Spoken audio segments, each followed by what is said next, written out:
Metro news share మార్కెట్లో పెట్టుబడుల పేరుతో 2 కోట్ల మేరకు చుట్టోపి పెట్టిన మాయిలుడిని అరెస్ట్ చేశారు సికింద్రాబాద్ మహంకాళి పోలీసులు.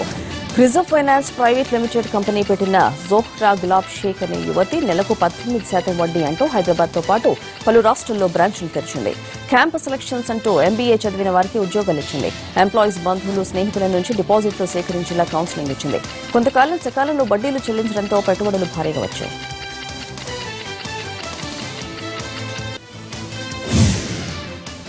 3 నెలలు గడిచేసరికి బ్రాంచ్లు ఎత్తేయడం ప్రారంభించింది జోహ్రా గులాబ్ షేక్. వడ్డీలు ఇవ్వకుండా అటు ఇన్వెస్టర్లకు జీతాలు ఇవ్వకుండా ఇటు ఉద్యోగులకు కొచ్చుటోపి పెట్టింది. తన కూతురు ఉద్యోగం చేస్తోంది కాబట్టి ఇదే కంపెనీలో గోపాలకృష్ణ 20 లక్షలకు పైగా ఇన్వెస్ట్ చేయించాడు. ఇంతకీ డబ్బులు ఇవ్వకపోవడంతో గులాబీ షేక్ ను నిలదీయడంతో సరైన సమాధానం లేదు. ఆ తర్వాత బాధితుడు మహంకాళి పోలీసులకు ఫిర్యాదు చేయడంతో గులాబ్ షేక్ తో పాటు ఆమెకు సహకరించిన ఉద్యోగి రాకేష్ ను అరెస్ట్ చేసి రిమాండ్కు తరలించారు. మోసపోయిన వారిలో మాజీ ఎమ్మెల్సీలు సంపన్నులు ఉన్నట్టు తెలుస్తోంది. తిరుపతిలో ప్రేమ జంట ఆత్మహత్య చేసుకుంది. ఆర్టీసీ బస్టాండ్ ఎదురుగా ఉన్న హోటల్లో ఫ్యాన్ కొరేసుకున్నారు యువతి యువకులు. మృతుల్ని వరంగల్ జిల్లాకు చెందిన రంజిత్, తూర్పుగోదావరి జిల్లాకు చెందిన మౌనికలుగా గుర్తించారు. ఇష్టలేని పెళ్లి చేయడంతో అతన్ని వదిలేసి రంజిత్ తో కలిసి తిరుపతికి వెళ్లిన మౌనిక ఈ అఘాయిత్యానికి పాల్పడింది. వేములవాడ రాజరాజేశ్వర క్షేత్రంలో మహాశివరాత్రి వేడుకల్ని ఘనంగా నిర్వహించేందుకు విస్తృత ఏర్పాట్లు జరుగుతున్నాయి.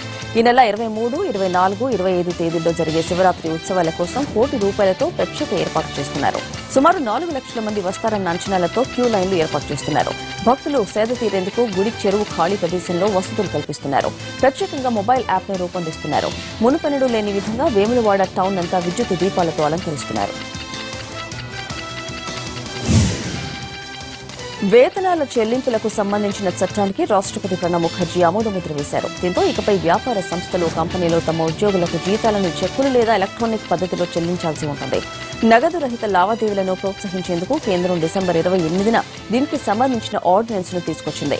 ఫిబ్రవరి 7న లోక్సభ, ఆ తర్వాత రోజు రాజ్యసభ ఈ బిల్లుకు ఆమోదం తెలిపాయి. ఈ చట్టం ద్వారా ఇకపై ఆయా సంస్థలు లెక్కలు లేదా ఎలక్ట్రానిక్ చెల్లింపుల ద్వారా నేరుగా వారి ఖాతాలో జమ చేయాల్సి ఉంటుంది. ఇందుకోసం వేతన చెల్లింపుల చట్టం 1936కు మార్పులు చేశారు. ఉత్తరప్రదేశ్ అసెంబ్లీ ఎన్నికల కోసం రాహుల్ గాంధీ, ప్రియాంక తొలిసారిగా రాయ్బరేలీలో ప్రచారం నిర్వహించారు. ప్రధానమంత్రి మీద తీవ్ర విమర్శలు చేశారు ప్రియాంక. యూపీకి దత్తపుత్రుల అవసరం లేదని అన్నారు.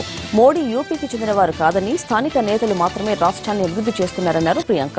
పెద్ద నోట్ల రద్దు తర్వాత రైతులు, పేదలు తీవ్ర ఇబ్బందులకు గురయ్యారని ఆరోపించారు. యూపీలోని యువత శక్తి సామర్థ్యం కలవారని, రాష్ట్ర అభివృద్దిలో యువత ముఖ్య పాత్ర పోషిస్తోందని అభిప్రాయపడ్డారు. కాంగ్రెస్ ఎస్పీ కూటమిపై విమర్శలు గుప్పించారు బీజేపీ జాతీయ అధ్యక్షుడు అమిత్ షా. ఇద్దరు యువకులు కలిసి యూపీ ఎన్నికల్లో పోటీ చేస్తున్నామని చెప్తున్నారు కానీ ఇద్దరు అవినీతి పరులు కలిసి పోటీ చేస్తున్నారని ఎద్దేవా చేశారు అమిత్ షా. ఉత్తరప్రదేశ్లోని బస్తీ నియోజకవర్గంలో నిర్వహించిన ఎన్నికల ప్రచారంలో పాల్గొన్న ఆయన రాహుల్ గాంధీ, అఖిలేష్ యాదవ్లపై తీవ్ర విమర్శలు చేశారు. బీఎస్పీ, ఎస్పీ రెండు ఉత్తరప్రదేశ్ను నాశనం చేశాయన్నారు. జల్లికట్టు విజయాన్ని సెలబ్రేట్ చేసుకోబోతున్నారు నటుడు, కొరియోగ్రాఫర్ రాఘవ లారెన్స్. ఇవాళ ప్రముఖ చెఫ్ వినోద్ తో పాటు స్నేహితులతో కలిసి అంబత్తూరు స్టూడియోలో భారీ కేక్ కట్ చేస్తున్నారు లారెన్స్. 1100 కేజీల కేక్ ను వినోద్ తో పాటు మరో 40 మంది షెఫ్లు 22 గంటలు శ్రమించి తయారు చేశారు. ఈ కేక్ ఓ రికార్డును కూడా బద్దలు కొట్టేసింది. ఇంతకుముందు ఇటలీలో 1040 కిలోల కేక్ ను తయారు చేసి ప్రపంచ రికార్డు సృష్టించారు. ఆ రికార్డును ఇప్పుడు లారెన్స్ తయారు చేయించిన ఈ కేక్ బద్దలు కొట్టింది.